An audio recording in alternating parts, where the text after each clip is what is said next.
Welcome in, college football fans. It's that time again. You've tuned into the right spot. It's time for the first and long college football show, and we are so glad that you are here with us today. We are breaking down I guess, really our list of top teams that are going to affect the 2024 college football playoff and national championship.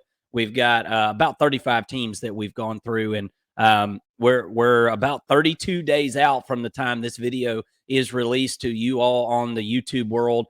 We are so glad that you are with us. Again, we'll be looking at the Texas A&M Aggies. If you're a Texas A&M fan, hey, hit that subscribe button. Come and hang out with us because I can promise you we will be talking plenty of Texas A&M football this year. There's tons of exciting stuff going on with the Aggies, and we are so glad that you've tuned into the right spot to talk about it, and we hope that you'll continue to do that throughout the year. I'm going to bring in our co-host, Mason. Mason, how are you today? Are you ready to talk some Aggie football, brother? Yeah, man, doing good. Texas A&M this year, brand new head coach. It's always exciting around a program when you have a new head coach. Usually, it's met with positive optimism, but this case can't be any different with Mike Elko coming in. He's had some real success as a head coach, with 2 seasons at Duke, which is a tough place to win, even though it's in the ACC. And I know Texas A&M fans were so tired of Jimbo Fisher, despite all the recruiting success that he had. They were tired of seeing him not produce on the field. And I just have a feeling that Mike Elko is kind of the opposite of that. Not saying he won't recruit, but he's a guy who can win with less. And I think that's what Texas A&M fans have really wanted to see in a coach is, someone who can come in and win right away with the talent that they have.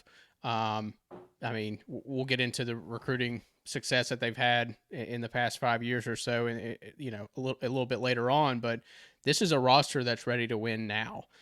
This isn't a 4-year rebuild or anything like that. I mean, they've got the dudes to make a difference this year in 2024.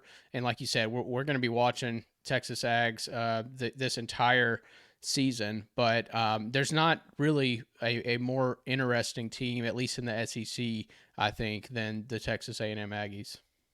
Yeah, absolutely, Mason. There's a lot of changing going on around the Texas A&M program, and it's not just to do with Texas A&M, right? It's other stuff right there in the state with the Texas Longhorns coming into the conference. That's going to be really exciting and something that is going to directly affect the Texas A&M Aggies in 24 and beyond. As Oklahoma comes in as well, so lots of changes going on for the Texas A&M Aggies. And as you said, Mason, Jimbo's out, and Mike Elko makes his return. As you can see on the screen, welcome back to Aggie Land, because you know what? It's kind of a blast from the past of some of the good old days, right? Where Mike Elko was the defensive coordinator, and man alive, was there some talent and some NFL prospects on that defense. And a lot hasn't changed in that aspect either, Mason, because this team still is loaded with talent to this very day and still puts out NFL guys to this very day and is going to continue to do that. So it's been a program over the last few years that has kind of had college football fans and people who really dig into the sport kind of scratching their heads, because it's like, man, all this talent could never really get it to come to fruition on the field. A decent season here and there, but never anything really to hang your hat on and say, wow, look, that was, Texas A&M at their best. Not a team that's won a ton of national championships or anything, but I think that Texas A&M is in the right spot over the next few years to be able to try and compete for one of those. And the whole reason they're on our show today is because we feel like it's a team that can affect the college football playoff this year. So we're going to kind of get into how we do all these breakdowns, Mason. We're going to go offense, we're going to go defense, and then we're going to break down the schedule. Again, thank you all so much for tuning in. Look, we do got to kind of go back to what happened last year at Duke. This was one of my favorite stories of the year last year at Duke, and things started off a whole lot better and kind of mystical, I guess you could say, kind of magical. But things kind of came back to reality at the end of the season due to a lot of injuries, quarterback injury specifically, that really hurt that Duke team. But that doesn't look. I was one of the few people that predicted Duke to beat Clemson last year in the beginning of the season, and I had a funny feeling with with that game, the way that Mike Elko had built up his roster through transfer portal and all that. Just a very impressive defense last year, and I think Texas A&M fans look at what they saw last year at Duke and say, I think I'll have some of that. Don't you think, Mason? Yeah, absolutely. Hell of a year last year for Duke. Really played the team played pretty well in 2022 as well. Yeah. So you have to figure that coming over with all the talent, specifically all the returning talent on the offensive side of the football, which I know Elko's not an offensive mind, but you feel like he'll be able to scheme up a really good defense, and kind of complement that offense that comes back with the continuity, so that they can go on and be a really, pretty dominant team. I think, maybe not this year, but in 2025 especially, a dominant team in the SEC. But this year, I do think they're going to be pretty good. Yeah, I think they're going to be pretty good too. And I just want to kind of point something out real quick, and we're going to move on. But everybody always likes to talk about culture fits with these coaches, and I'm one of those people that I completely disagree with the whole culture fit type thing. I don't think that matters, Mason. I think winning is what matters. And if we look back on the Mike Elko era at Texas A&M, and it didn't work, I'm not saying that it won't work. I think it will work. But if we look back and said that it did or it didn't, it has nothing to do with the culture meshing between this guy. I mean, this guy is from South Brunswick, New Jersey, right? He's not anywhere from Texas. Okay. So, I've heard lots of people say, like Brian Kelly, for example, at LSU, that's never going to make it. It's a Northeast guy at a Southern school, blah, blah, blah. Well, what Nick Saban, a guy from the like Midwest that ended up making it in the South. So, just because this guy's not from Texas doesn't necessarily mean that this isn't going to mesh with his personality and the Texas A&M athletic department. I just always like to throw that in there because people always like to talk about this guy's from so and so, he's going to fit in well here, or he's not from. Being nice and being liked and being from the same place as the school that you're at is great as long as you're winning. And if you're not winning, it's not going to matter. And this guy is an absolute winner, and I think that's what's going to carry him through his career. And Mason, just to kind of piggyback off of what you just said just a couple of minutes ago, Mike Elko is a defensive-minded coach. I am really not worried about this defense, scheme-wise, mindset-wise, identity-wise. I know that they're going to figure that stuff out. Is it going to all come together this year? Probably not. Probably going to be some speed bumps, right? Because this is a team that's had a lot of ins and outs as far as players coming on the roster and going off the roster. Probably not going to be the best year in the world as far as having all the depth that you want. I mean, it's not going to be an ideal roster for any of these coaches. But with all that being said, I do feel like Mike Elko has got a really good handle on the defense. And then he brings in a guy like Colin Klein to come in and coach this offense. And this is a guy that has coached a lot at Kansas State, right? He's been the OC there most recently, quarterback coach, co-offensive coordinator, quarterback coach just alone in 2017, quarterback coach in Northern Iowa in 2016. So this is a guy that's he really cut his teeth at Kansas State, and for all intents and purposes has done a really, really good job, I feel like, matching the players that he has on the field. And that's why I feel like this was a really good hire, Mason. This guy is going to be able to take what he's given, right? Take the lemons he's given and make lemonade. And that's where I think Colin Klein is going to excel this year. Last year he ended up at Kansas State. They were 8th in the country on third down, 10th in scoring offense, 13th in rushing offense, and 23rd in total offense. So the numbers are there, Mason. But this is a little bit different cup of tea than what he's been dealt at Kansas State over the last couple of years. I think it's going to be a little bit of a different identity for this offense. But elaborate a little bit more on Colin Klein and what you feel like he brings to the Texas A&M Aggies as the offensive coordinator.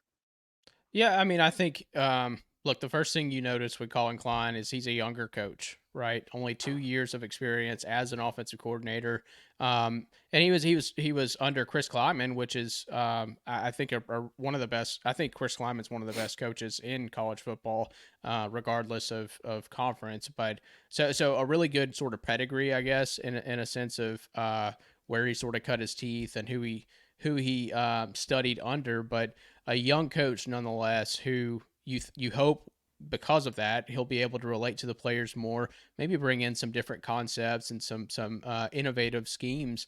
But I would say mostly Colin Klein is unproven, and that's intriguing to me. It's not something that I necessarily wouldn't want to have him on my team because of his inexperience. I find it intriguing, and I think that he's a fresh mind in the SEC that could stir the pot a little bit in what he's able to do on the offensive side of the football.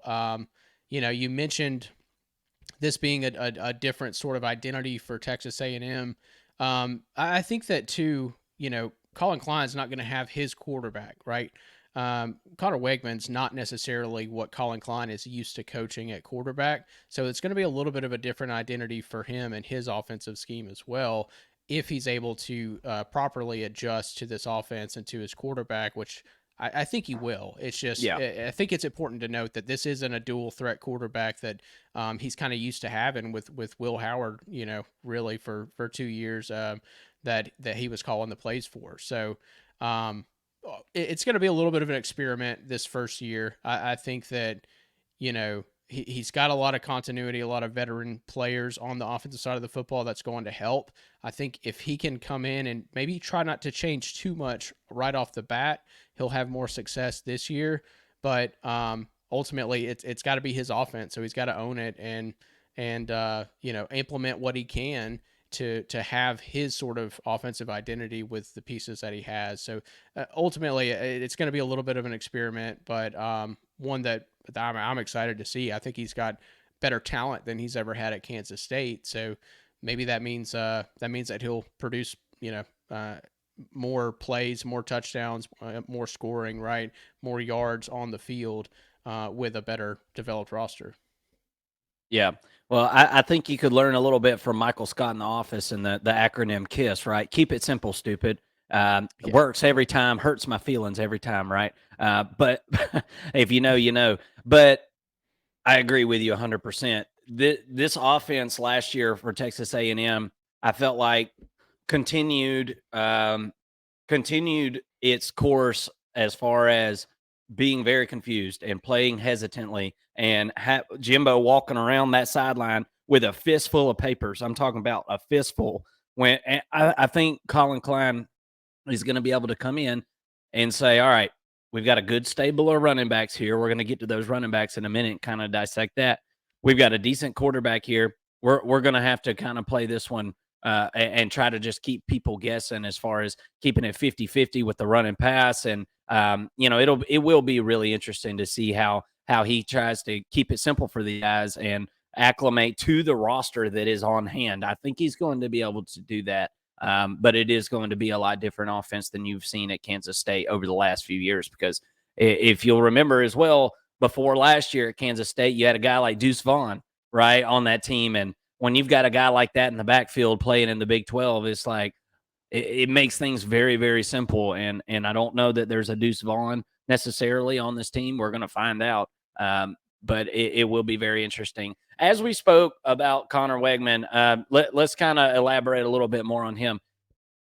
This is actually one of my favorite I'm going to have my eye on every game of Connor Wegman's this year. I am super interested in this guy. I thought that it was just a heartbreaker that he ended up hurt last year, because I did feel like he was going to have a pretty decent year, Mason. And maybe that was, maybe that would have been ruined by, some horrible coaching and, the woes that we all know about.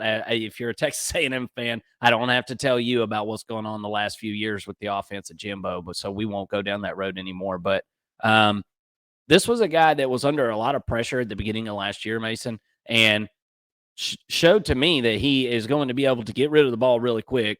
And I think he's going to be really good in this offense. He's got all the tools. He can throw it, through a freaking sheet of plywood. The dude is accurate. He's mobile enough, right? Getting rid of the ball quick, at least from what I saw at the beginning of last year versus what I saw in 2022, where he liked to hold on to it a little bit more, it seemed like, and then wait and force something at the very end of the play. There's things that I liked. I haven't seen enough of him. I don't think anybody's seen enough of him to have enough of a sample size to say this guy is going to be the top 3 quarterback in the SEC or anything like that. But I think Connor Wegman has got a chance to come in here and really make a name for himself for the Aggies in 2024. What are your thoughts on Wegman? It was looking like it was going to be a good year, Mason. I mean, he was right around 70% whenever he got hurt. He was running the ball decent enough. I mean, 5.3 average is pretty good. Scored a couple of touchdowns on the ground. But then he got hurt and all that kind of went down the toilet. What do you expect out of Connor Wegman in 2024? Well, I mean, like you said, not a ton of a sample size, for this guy. He had close to 1,000 yards in less than 4 games last year. That's pretty good. That's a good sign. But did struggle a little bit against Miami. Obviously Texas A&M ends up losing that game against Miami last year. That's kind of the only game I can draw anything from. He was 31 of 53, 336 yards, 58.5% completion, had 2 touchdowns and 2 interceptions. Didn't get sacked, but not great numbers there. But you have to understand this was pretty much his first real test, I think, as the guy. And last year, unfortunately, didn't play his best. But you got to think that after a year of sitting out, right, you get to see more film, you get to study more and really focus on the heady aspect of the game. And a lot of quarterbacks are able to take that and apply it on the field and become a much more mature and developed quarterback. That also has to come in conjunction with snaps. And we just haven't seen those snaps yet. So Yeah. I think, we'll get into the schedule here in a minute, but I think you're going to have to find those opportunities to develop and let him go out and make mistakes in games that you're really just overpowering your opponent. And then on the early games that are kind of tough, maybe you hide them just a little bit in the offense and allow the running game to get going a little bit more, and hope that you can get the ball out quick, like you mentioned, to some skilled playmakers on the outside, and not put a ton of pressure on Connor Wegman, because this is still a younger guy who's kind of getting his feet under him. And I think uber talented. Don't get me wrong. This guy, I mean, he really could be.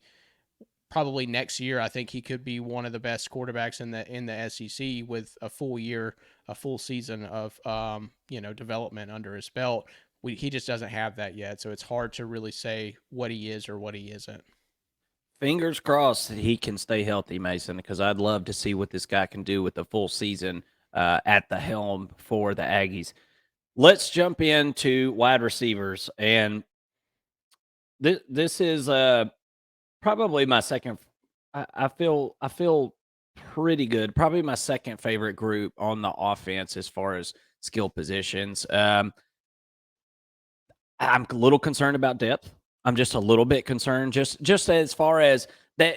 And it's like this on every team, but that top group, right? I feel like is at a certain level, and maybe that second group, you're going to notice a pretty significant drop behind those guys. But I really, really like this Cyrus Allen guy that transferred over from Louisiana Tech. He's a junior, so you're going to have a couple years with him if he doesn't just have an absolutely incredible year. 46 receptions, 778 yards, 4 touchdowns, and he had 500 yards in 2022 as well. So this is a guy that brings in a pretty good experience. How is he going to perform at a Power 4 level in the SEC? Nonetheless, yeah, I will see about that part. But you've got a guy with a ton of experience in Moose Muhammad, 27 receptions last year, 345 yards, 610 yards in 2022. He's going to be a senior, so you get him back. That's always nice to have a guy that's been around the program through literally thick and thin, right? And going to be able to get these young guys on the right path, you would think. And then Noah Thomas will be a junior in 2024, 29 receptions, 359 yards, and 5 touchdowns. I like this group. I'm thinking Cyrus Allen is going to be kind of like that go-to guy. That's what I'm feeling at this moment. But you've got a guy coming in as well that he's going to be a freshman, Mason. But is he going to play offense? Is he going to play defense? I'll go ahead and bring him up now. Terry Bussey. Is he going to play wide receiver? Is he going to play secondary? Is he going to play both? That might be a thing that we're doing now. After last year, we've seen players go both ways. I wouldn't advise it in the SEC, but maybe this guy's just an absolute alien. Who knows? But we'll just kind of have to wait and see on that. We don't have enough. We don't have enough information to infer anything on his behalf, but definitely a freshman that you want to keep your eye on if he does grace us with his presence on offense. It would be at wide receiver. What do you think about the wideouts for the A&M Aggies? Yeah, well, I'll start with Terry Bussey since we're on the topic. Look, it's super talented guy, a huge get for Texas A&M, kind of a dramatic recruitment, which the 5-star receivers typically are. So that just kind of comes with the territory there. But look, Texas A&M fans, you got yourself a really good receiver. I think that's where he is going to pan out, is at receiver. I feel pretty good about that, and not somebody that I think you keep off the field. And it's going to be really tough for. I don't envision this offense going really well without him being a top 5 receiver on this team, because he is that talented. He's absolutely electric, Luther Burden-esque, Zachariah Branch-esque from USC. I think that he's an absolute stud and a playmaker. This was a really good wide receiving class that came out this year, and Terry Bussey's on a very short list of top receivers coming out of this class in 2024. So very excited to see what he's able to do, see what his playmaking abilities really are. For me, though, this wide receiving group is going to go as Ja'Day Walker goes. 6'4", had 590 yards last year, 4 touchdowns on only 35 catches. So I'm anxious to see him get more involved. He's a true X receiver, big body guy. Should be able to get up and get it. And I'd like to see him get more like 60 catches this year, and really boost those numbers a little bit. But I think he's kind of your workhorse for the skill position players. Noah Thomas had a great spring game. I mean, watched him, really go out and get a ball in the corner of the end zone. Made a great play. He's kind of the jump ball go-to receiver. I think he's about 6'3" himself, so kind of a bigger guy. And he's got the contested balls down. He's a true red zone threat. Only 5 touchdowns last year, but I think with more snaps and more opportunities, when you're not playing behind, Anaya Smith and Evan Stewart, you're going to get those opportunities. So I think you've got two guys who can really perform there. Moose Muhammad is another really skilled receiver, but he's been really inconsistent. I think he's got to be a little bit more sure-handed and create separation, more often. But ultimately he's talented enough to do that. And then kind of, I think Cyrus Allen should be backing him up in the slot just with his speed. But maybe you play him some in the slot and play him some in the Z as well. But yeah, Cyrus Allen's got more speed than anybody on the field every time that he's on the field. So he should be able to create separation with that kind of speed, and maybe just kind of a go get it type of receiver. Admittedly, I didn't watch too many Louisiana Tech games last year, so I can't say as far as his route running abilities and things like that go, but definitely a very talented athlete that I think too can really provide. So for the wide receiving group, I think you've got 5 bona fide receivers. And then behind that, I mean, you do still have some pretty talented guys coming in. Jacob Bostic comes in as a transfer. Wesley Watson comes in, and then Also, you've got two other talented freshmen in Isaiah Williams and Ernest Campbell. So a little bit of depth there, kind of some unproven depth for the most part, but like I said, you've got five good guys who can really produce in the SEC. I think. Yeah, you mentioned some of the guys that had left, and I just feel like that really hurts. I don't feel like there's a number one guy here. That's kind of what I'm getting at. Yeah, You I you see you that. miss you miss Jabri Barber. He was a guy that came in from Troy, had a ton of yards and catches and things like that. Um, but he has foot surgery, and now he's going to be out for months, and we don't know how long he's going to be out. So that's just another, just kind of another smack. I feel like on top of some really talented guys leaving the program, just need somebody to step up, man. That's the biggest thing. I think overall, I mean, I think it's a pretty average wide receiver room for the SEC. There's going to be some really good wide receiver rooms in the SEC this year, Mason. Some damn good ones. This is probably, I think, middle of the pack, and I don't think that that's probably putting you in the upper third of the whole nation, right? Whenever you're talking about the SEC, so not horrible. Just I'm looking to see who is going to be that go-to guy, who's going to be that guy that's got 900 to 1,000 to 1,100 yards this year. I don't know who that is right this second, but if somebody can step up and take care of that, I think Texas A&M is going to be that much closer to getting to some of their goals for 2024. Let's talk about these running backs. This is my favorite position group for this offense. I feel really good about this room, Mason. These three guys that are listed on your screen here, I feel really, really good about. Amari Daniels, Le'Veon Moss, Reuben Owens. Le'Veon Moss, 96 carries, 484 yards last year. Amari Daniels, 532 yards. Reuben Owens, 385 yards. Those first two guys we named there, both of them averaging over 5 yards a carry with an offensive line that was mix and match, players going every different which way. Feel pretty good about this group as long as this offensive line can show some continuity and some consistency as the year goes on in 2024. I feel really good about these three guys. What do you think about the running back group? I'm feeling pretty good, and I feel like this is going to be a very important position group for this team after in a rebuild year, first year offensive coordinator.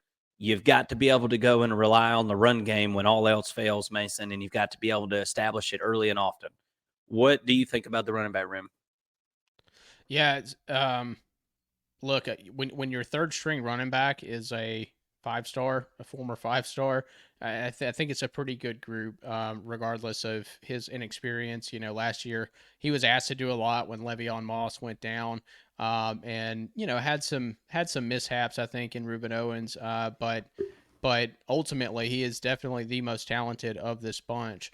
It seems like from the everything we've heard out of out of spring camp and heading into fall camp, Reuben Owens has taken that next step as a running back and is going to be able to provide, more yards on the ground. Ultimately, he's not just going to be a threat in the passing game, but also somebody that you can put in there on third down to get you an extra 2 yards, to move the chains and stuff like that. But ultimately, you're probably not going to need to rely on him too much because you do have a guy like Le'Veon Moss who, is kind of, I don't want to say a bruiser, but a little bit more of a physical back. It's at 6 foot, 210 pounds, kind of a bigger build, of the three, but and ultimately a guy who you can play all three downs. I mean, all purpose back there for sure.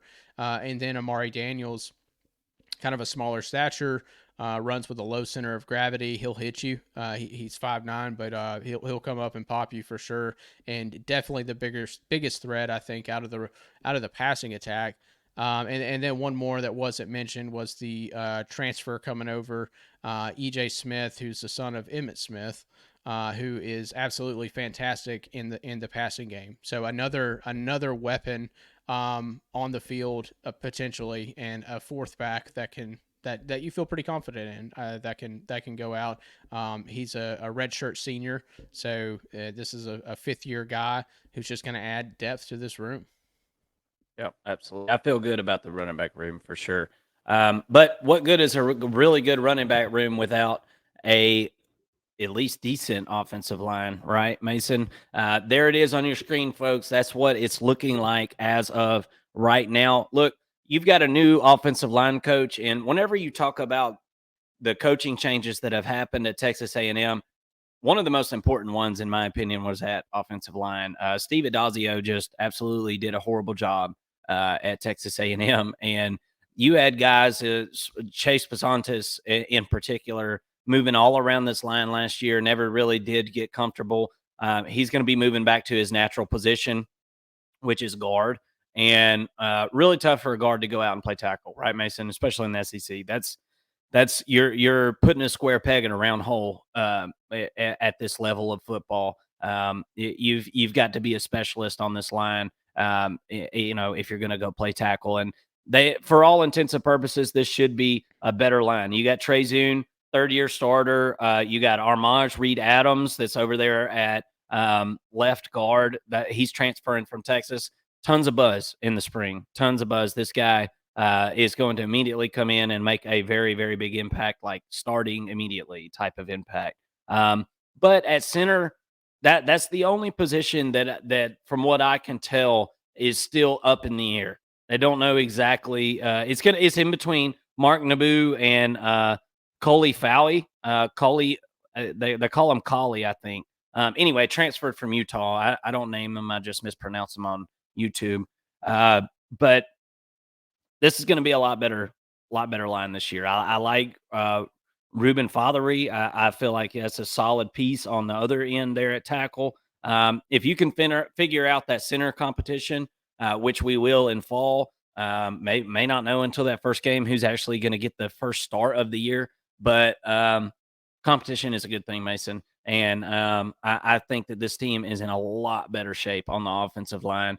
Starting with the offensive line coach all the way through the front five starters.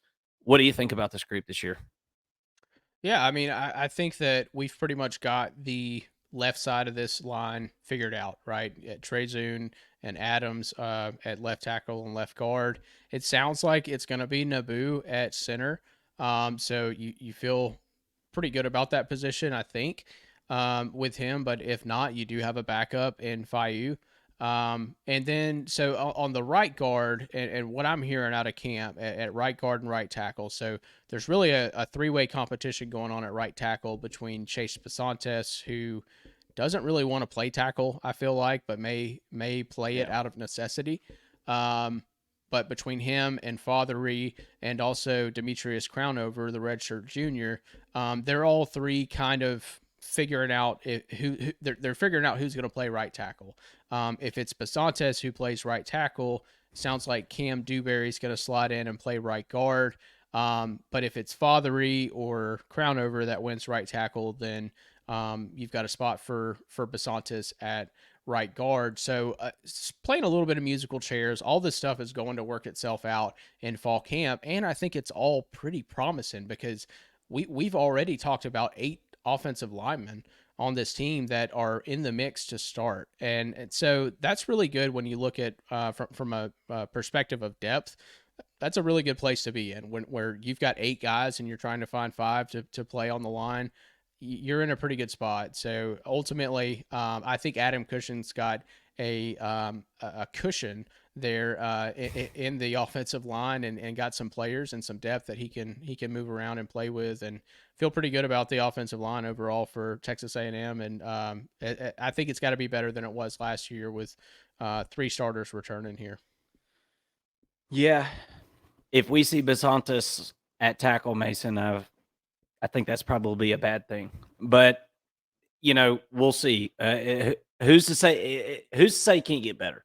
Who's to say he can't get better? But we saw this guy last year. I don't think he's a tackle. But hey, well, they're going to play the best player at every position. They want to win as bad as anybody. This coaching staff, and they're going to play musical linemen until they figure out what the best lineup is to put out there on Saturday against some of the best defensive lines in the country that you're going to be facing your week in and week out. So I really, for the sake of Texas A&M fans and the Texas A&M Aggies, I hope Basantis is at guard where he's most comfortable, and because I feel like that will tell a tale about the rest of this offensive line, which, in my opinion, there if he's at guard, I feel like everybody's a whole lot more comfortable. If he's at tackle, I feel like there's too much musical lineman going on. But we're just going to have to wait and see until the fall to see how that works out.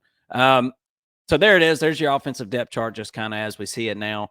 This is all subject to change, people, and it's subject to change on every team, but more so on this team, I think, than a lot of them, just because of the fact that there's been so many moving parts. But yeah, you spoke about Bostic there at wide receiver transferring in. Nice piece there.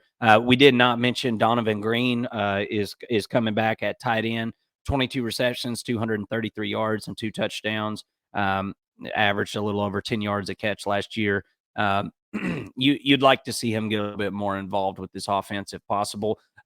Probably won't see him get a lot more involved if the offensive line doesn't take a big step forward, because you're going to want the extra help there on the line. We'll see how that works out. If these offensive linemen, if you hit on these guys, I think you're going to be able to get a lot more production out of the tight end, right? You'll be able to utilize them and send them out on routes and things. And I think that would be a big help for this offense. Just give it another option, right, out there on the field. Let's move over in the defense, and this is, in my opinion, a little bit more of a concern for me, Mason, as far as this team goes. I feel pretty decent about the offense. Now, are they super deep? I don't think they're super deep on offense, but defense really seemed to me like there was a lot of moving parts, in my opinion, especially in this secondary. So we'll kind of get into that as we work our way from the defensive line to that secondary. But to come in and run this defense alongside your head coach, Mike Elko, you bring in Jay Bateman as the defensive coordinator. He was most recently inside linebackers coach at Florida, and he was the defensive coordinator at North Carolina before Gene Chizik came in, and we'll be running the 4-2-5, but kind of a multiple front defense there at Texas A&M. Let's kind of look at this defensive line and talk about who Jay has got to work with here. Nick Scourton, a guy that transfers in from Purdue. Mason, we've already done our Purdue breakdown. Could you imagine if this guy was still with Purdue? Right? I mean, my gosh, that would be an this guy's unbelievable. Led the Big Ten in sacks last year with 10. Going to be a guy that's going to come in and right away is going to help a ton on this defensive line. Shamar Stewart there, former 5-star defensive end and 5 stars in, I guess, some circles, had 1.5 sacks in 2023. Shamar Turner, second team All SEC in 2023 at defensive tackle. You got some nice pieces, especially on that starting front four, especially whenever you consider Nick Scourton and Rodis Johnson coming in from Wisconsin to provide some depth as well. DJ Hicks coming in, 5-star from the 2023 class at defensive tackle. You got some options and some very, very talented options. What's your thoughts on this defensive line? I feel pretty decent about the starting group. We'll see about the depth, right?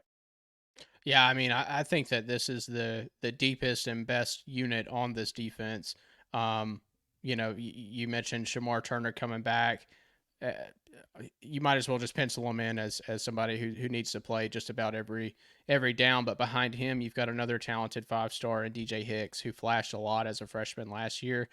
He's itching to get more snaps, so you've got talent backing him up. At nose tackle, I think they're probably weakest, where you've got Albert Regis and Gabriel Brownlow Dindy, who are both capable nose tackles. Look, having a weakness on this defense or on this defensive line is not a knock on the players at all. This is a really talented group, but these are two guys who haven't had a ton of snaps. But they've produced when they've been on the field, and I think that they can be kind of a good little tandem there at nose tackle. But you have to point out that they don't have a ton of snaps together.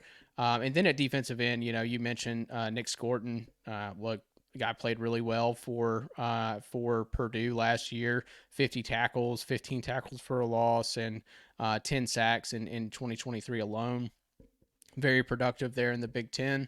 And Shamar Stewart as well, kind of a 5-star guy coming off the DN, backing him up. But And look at that smile, dude.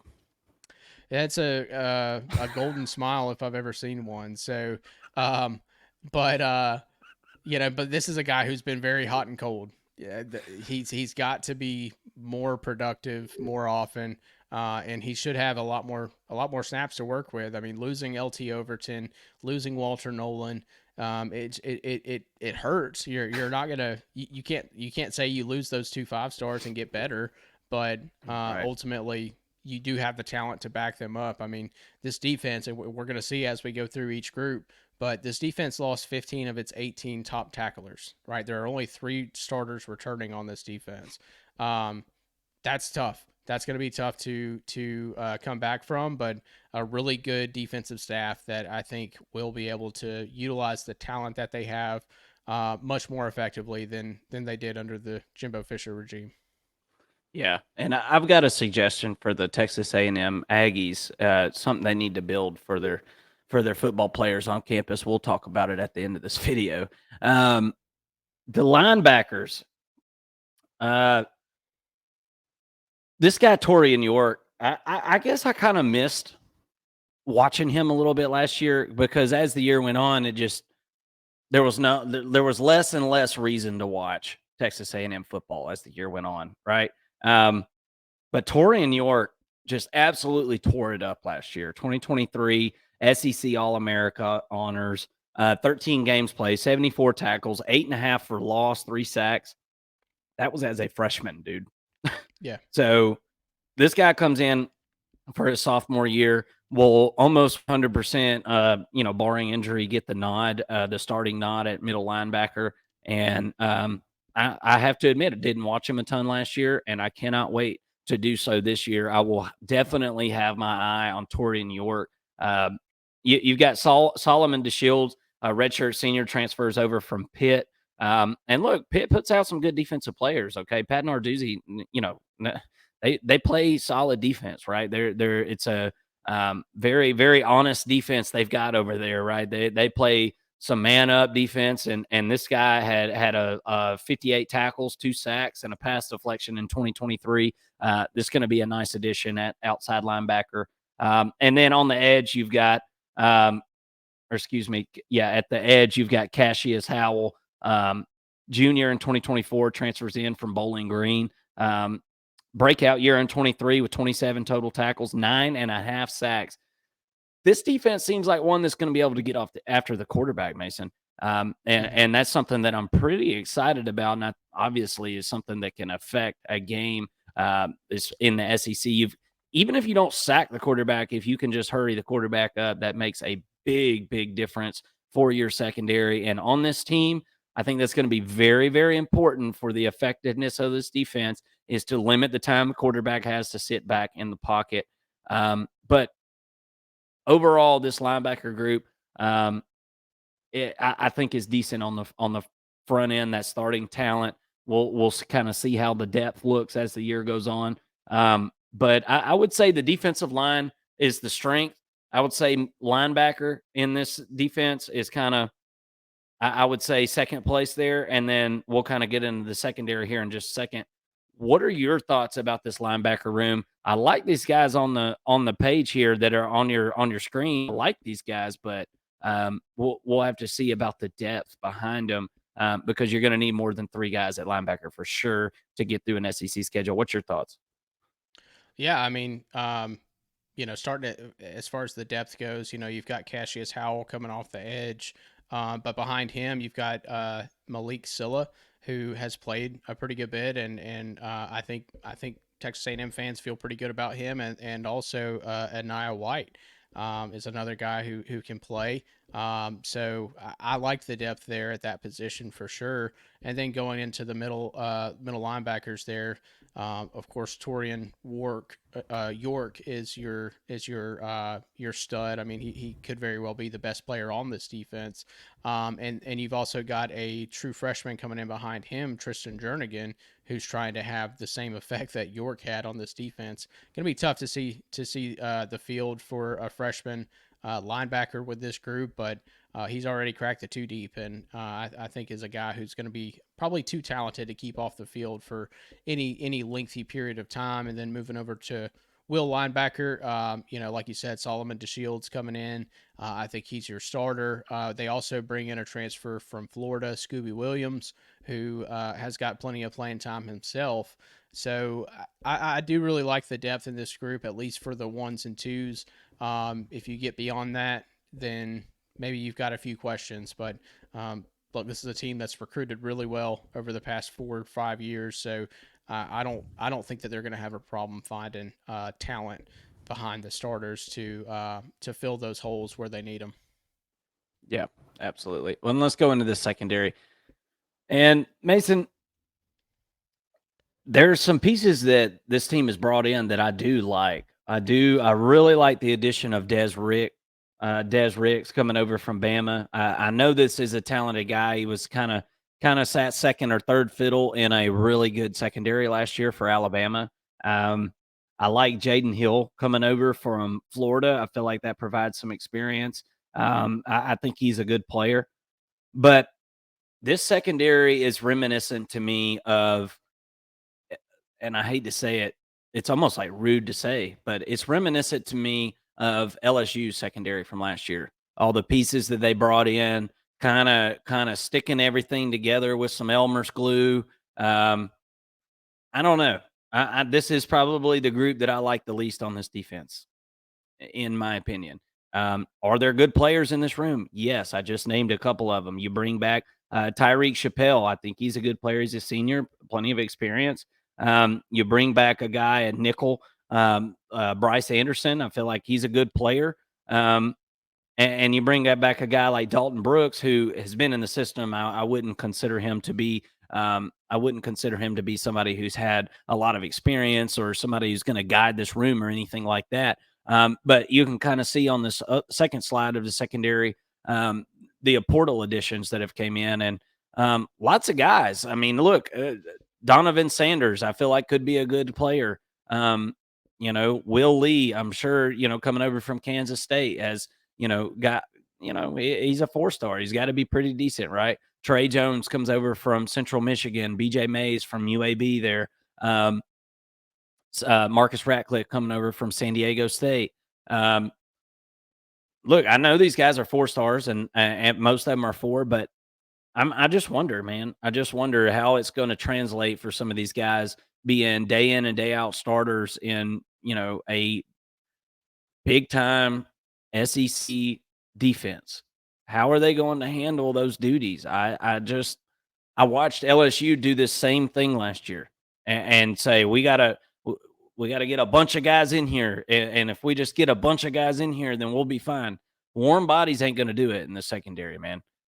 So this is a group that I'm a little bit concerned about. Like I said, love the prospect of some of these guys. I just got to see it on the field a little bit for me to be a believer on some of these guys. What's your thoughts on the secondary? I'm a little bit concerned. Yeah, I mean it's fair to have some concerns here, but ultimately, we just got done talking up this defensive line. Well, that's going to be your defense to an inexperienced secondary that's not used to playing together, that's not gelling quite yet.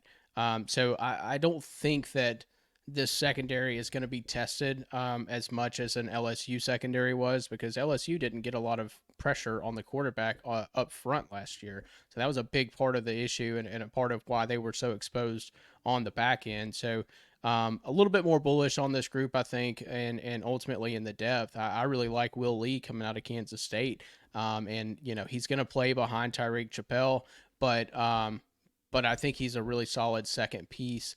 I do think that BJ Mays, the UAB transfer, is going to start at right cornerback. He seems to be really talented of a player, and I think that it's important to notice. On your screen here, you can see that Will Lee, Marcus Radcliffe, Donovan Saunders, and Trey Jones are all players who came out of high school as a 2-star and a 3-star and kind of work their way up to a 4 or 3-star. They're trending up, and that's usually a really good sign for a DB that they came out of high school and kind of got better once they got to college. That usually shows they got strong work ethic and they're coachable. So I feel pretty good about these guys coming over. Des Ricks especially is a guy who probably just needs a little bit more maturity. which he was a true freshman last year. You can't really Mm-hmm. expect him to be mature necessarily and be ready to play, but definitely the most talented of the bunch. And I think under a strong coaching group, they might be able to get the most and squeeze the most out of him. I could see a case where BJ Mays, the UAB transfer, is starting at the beginning of the year at right cornerback, and then Des Ricks just plays himself into a starting role by the end of the season, given how talented he is. But then you've also got free safety Dalton Brooks, who played a pretty good bit as a true freshman last year. He's coming in with another year of experience. I feel pretty good about him at the safety position, and yeah, I think Tyreek Chappelle is kind of your lockdown there, which every defensive secondary needs that. You need that surety and that guy that you just don't throw it to if you're the opposing offense, and I think that he can play that role there pretty well, and they're going to be able to build a secondary around that. Let's take a look. Well, there you go. There's your look at your defensive depth chart. Again, subject to change. Everybody, I wouldn't take too much of this to the bank. I think there's a lot of time for this stuff to kind of change, and I think by game 3 or 4 in the season, you're going to see a lot of different changes. Some younger guys getting in there and contributing, things like that. But we pretty much covered all those guys on that. Let's jump over to our schedule. Notre Dame to start out the year, Mason. That is going to be must-watch television. I cannot wait to see that one. You got Florida, Arkansas, Mississippi State, South Carolina, Auburn, McNeese State, Bowling Green, Missouri. I read these out of order because I'm an idiot. LSU, New Mexico State, Texas. Let's kind of start at the top there with Notre Dame. Notre Dame's going to be a good football team this year, Mason. I think that's going to be a really, really tough game to start the year off. It is at Kyle Field, and that helps for sure. But I have a hard time seeing this team in year one coming out and taking care of a coach and a team that's in a couple years deep into their coach's run, and that is with Marcus Freeman at Notre Dame. So I kind of like Notre Dame in that week one matchup. I feel like it's not enough time to get this thing rolling in the right direction. Then you got McNeese State and Florida. I think those are both dubs. I think Florida's going to be complete ass. Everybody keeps talking about Florida, Mason. And I don't even know what your thoughts are on Florida. We haven't even gone over them yet. Are we even hitting Florida in our top 35, Mason? No.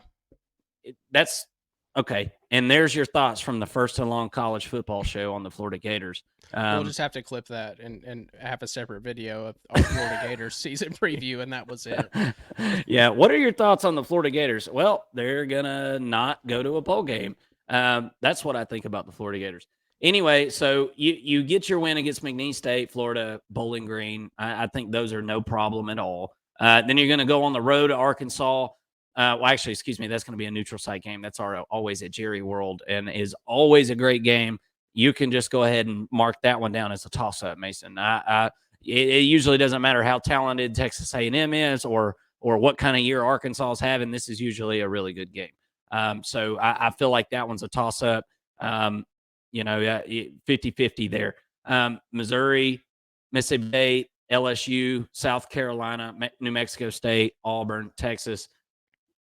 Mason, you avoid Alabama for the first time since you've been in the SEC, right? That's a blessing if you're an A&M fan, especially in your first year as a coach. I mean, that's just a big blessing. Ever since you've been in the SEC, Alabama's just been dog walking you every year. I won't say dog walking. Those games have been pretty close, but they win every time just about, right? I think Jimbo got the one win that meant absolutely nothing by the end of the season, right?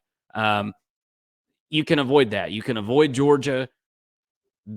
This is a doable schedule, man. This is a doable schedule and a schedule that, as far as SEC goes, I think you got to be pretty thankful for in your first year with a new head coach. All eyes in the nation will be upon the game versus Texas at the end of the year, including these two right here. Okay. That will be center screen that day. I'm a Georgia fan.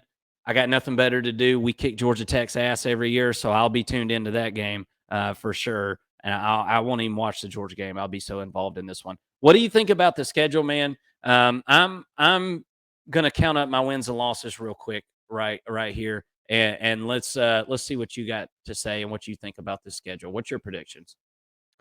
Well, I'm going to start with the first game of the year, and I'm going to predict that Texas A&M actually wins that game in Kyle Field against Notre Dame. Mm. Um, Notre Dame's a team that is starting a new quarterback that I'm not completely confident in. I'm really not sure that he's going to be what they need to really get the passing game going. That's something that he's lacked as a quarterback so far. Sure, he can run the ball pretty well, but you're not going to want to run against this defensive line and linebacker group. It's So true. he's going to have to beat them over the top. They've got new players on the offensive line at Notre Dame, which is usually pretty good. But I think this is a little bit of a mismatch, especially on the road at the toughest place to play in Kyle Field in the SEC or in college football potentially. So I think that's going to be a win for Texas A&M. Now down the road, if you watch our Notre Dame breakdown and I pick Notre Dame to win that game, don't come at me. Don't come at me. I have a right to change my opinion once we do their breakdown fully. Yeah. But no, in all seriousness, I think that's a little bit of a mismatch for Notre Dame, and it works in Texas A&M's favor, especially being a home game. It would be a marquee win for this team and for Mike Elko, and I think that's something that Texas A&M fans would just be giddy about is winning that first one in such a big environment. So let's count that one as a W. I think McNeese State is a win. I do feel like Florida is going to be a little bit more competitive, especially with this game being at the Swamp. Especially if Texas A&M's coming in 2-0, Florida's going to be desperate for wins, and Texas A&M is a team that this Florida team is going to be circling with as tough of a schedule as they've got. They've got to find wins somewhere against teams that they maybe shouldn't beat, and I think Texas A&M's one of those. I do see Texas A&M winning, but that's going to be a little bit of a dogfight. Um, Bowling Green is a win. I think Arkansas is going to be. I think that's going to be a close game. We see these neutral site games kind of end up being closer than they should sometimes. Tough to say. I'll give just for you Texas A&M fans. I'll give you the benefit of the doubt and say that you're going to win that game. I do feel pretty good about Arkansas for Arkansas standards though this year. And then Missouri, you get that game at home, and I think that's one that if you're 5-0 at this point, right? Hypothetically, Missouri rolls into town, you've got to feel like you can beat the Missouri Tigers at this point. So to me, this is a 50-50 game right there. So I'm counting that as like a half win. If you're pressing my feet to the fire, golly, man, it's tough because I really like this defensive front. It's going to be tough to play against, but I'm going to give Missouri the benefit of the doubt on that one. And I'll give them the win there. I've counted too many 50-50 games in Texas A&M's favor at this point. So I'll give Missouri the win there. So you're 5-1. Mississippi State, that's going to be an easy win. They're going through a rebuild themselves. LSU, I've got this as a win as well for Texas A&M being at Kyle Field. I don't like what I'm seeing out of LSU's defense as of late. I do like Nussmeier, and I think he's going to be a great quarterback, but I'm a little bit concerned about the transition from Jaden Daniels to Nussmeier and what this offense is going to be able to put on the field, not to mention the staff changes from the LSU team. So, in another home game, it's going to be a tough environment for LSU and for Nussmeier. So I'll give Texas A&M a win there. South Carolina should be an easy win, even though you're on the road. Shane Beamer might not even be the coach at South Carolina at this point in the season. New Mexico State is a win. I do think that Auburn on the road is a loss. I'm pretty definitive about that. I really like what I've seen out of the Auburn team. So at this point, you're looking at 2 losses. And then you've got Texas. You get them at home, and I think that this game could go either way, honestly. But ultimately, I'm looking at this Texas team, and nothing scares me about their defense other than middle linebacker, right? So if you're able to run the ball well and you're able to pass the ball against that secondary, how the hell are you going to stop the Texas A&M team? Well, they do have the offense that can push the field, kind of at will. So I think that's going to be a high scoring game ultimately, and a little bit of a shootout. If you're really getting down to it, and by this point in the season, if Texas is if they haven't completely fallen off at this point, if they're still in the playoff run, man, it's tough, but I think I would have to give that edge to Texas, just given their skill position players. And if you're in a shootout with Texas, I'm gonna give the better offense the benefit of the doubt in that game. So ultimately, I'm looking at a 9-3 season for the Texas A&M Aggies, and a 9-3 season that will be competitive until the very end, to where you're trying to play for a playoff game. So you're talking about a 9-3 season where you're a fringe playoff team, and you've got to think that Texas A&M fans would be super happy. If the season played out that way, at least as it stands today, you wouldn't be happy on November 30th if you just lost to your in-state rivals and missed a chance to go to the playoffs. But at this point, before the season starts, if you're telling me that Texas A&M is 9-3 and played for a playoff berth, I feel like you'd feel pretty good about your team heading into the next season. Yeah. Yeah, I feel like that's pretty close to what I'm thinking. I'm thinking either the Notre Dame or the Arkansas game, you're losing one or the other. I don't think Mhm. you're winning both of those games. I think you're losing one or the other there. I think you're losing to Missouri, and I think you're definitely losing to Auburn, and I think Texas is that could be your fourth loss, possibly. That's going to be a 50-50 game, in my opinion. I really do feel that way. I feel the same way about Texas's defense that you do, especially after they lose a couple of first round talents at defensive tackle. You don't just replace those guys. They were the anchor of this defense last year and provided a lot of help for that defense for Texas last year. So I suspect that defense will probably take a little bit of a step back, at least on the front four there. So I feel like that's a 50-50 win loss, but give me 8-4, Mason, is going to be my prediction for the year. And I think that should be something that Texas A&M fans should be happy about. There's not a ton of coaches that go 8-4 in their first year. It just doesn't happen, especially whenever you take over a situation as tumultuous as Mike Elko did at Texas A&M after the old ball coach left town. Mason, this has been a lot of fun. And guys that you have tuned in and watched to the end of this video, thank you all so much for tuning in to the First and Long College Football Show. We're getting all these countdowns.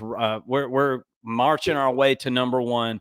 We're getting all this stuff done before the season starts. We want to be able to sharpen our betting eyes, right, so that we know what we're looking at with these teams. We hope that you will join us every step of the way so that you're ready to bet and be the guy that knows everything about the college football season and teams there at the water cooler at work. We're here to help you do that. Thank you so much for tuning in to the First and Long College Football Show. Signing off for tonight, I'm Marcus. That's Mason. Everybody have a great day. Thank you so much.